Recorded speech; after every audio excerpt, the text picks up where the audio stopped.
Corona के कारण केंद्र सरकार ने सभी कर्मचारियों की सेवा शर्तों के लिए कई सारे बदलाव किए और यह बदलाव पेंशन के क्षेत्र में भी किया गया। लेकिन इसमें सबसे अच्छी बात यह है कि अब यह बदलाव बिहार में भी होने जा रहा है। जी हाँ, आप सही सुन रहे हैं। अब बिहार के सभी कर्मचारियों के लिए पेंशन के क्षेत्र में बदलाव किया जा रहा है। जितने भी सभी सरकारी कर्मचारी हैं, उनके मृत्यु होने के बाद उनकी पेंशन उनके पुराने पारिवारिक पेंशन योजना के तहत उनके आश्रितों को मिलेगा, यानी कि उनके परिवार वालों को मिलेगा। क्या है पूरी खबर, हम इस वीडियो में आपको विस्तार से समझाते हैं। दरअसल केंद्र की तर्ज बिहार सरकार भी नेशनल पेंशन स्कीम यानी कि एनपीसी के तहत मृतक कर्मचारी के आश्रितों को पुरानी पारिवारिक पेंशन योजना का लाभ दे सकती है।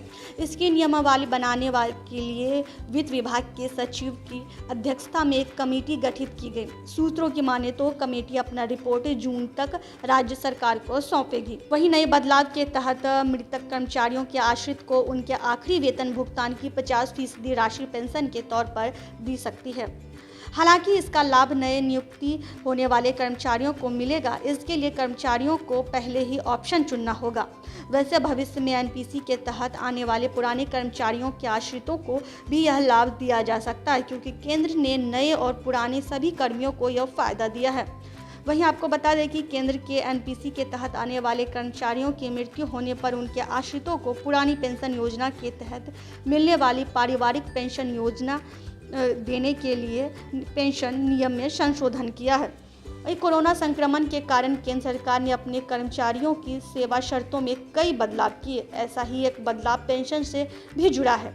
मौत होने की स्थिति में अब पेंशन पाने के लिए 7 साल की न्यूनतम सर्विस की शर्त ही रखी गई है। पहले प्रावधान था कि पेंशन पाने के लिए किसी भी स्थिति में 10 साल सेवा जरूरी है, लेकिन अब मौत होने पर पारिवारिक पेंशन के लिए 7 वर्ष की सेवा की शर्त रखी गई है। ऐसे में उनके परिजनों को आखिरी पेमेंट का 50% पेंशन के तौर पर दी जाएगी।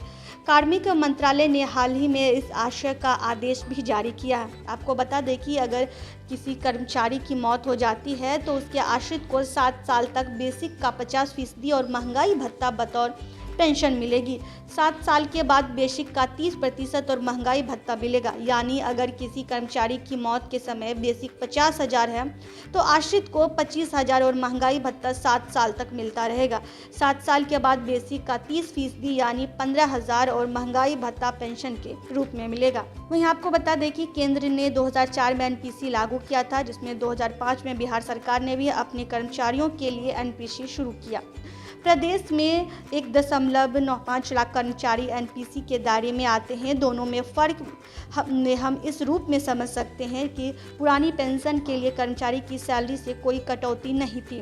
वहीं एनपीसी में सैलरी से 10% की कटौती की जाती है। इसमें 44% हिस्सा सरकार भी देती है। पुरानी पेंशन योजना में जीपीएफ की सुविधा होती थी, लेकिन एनपीसी में यह नहीं है।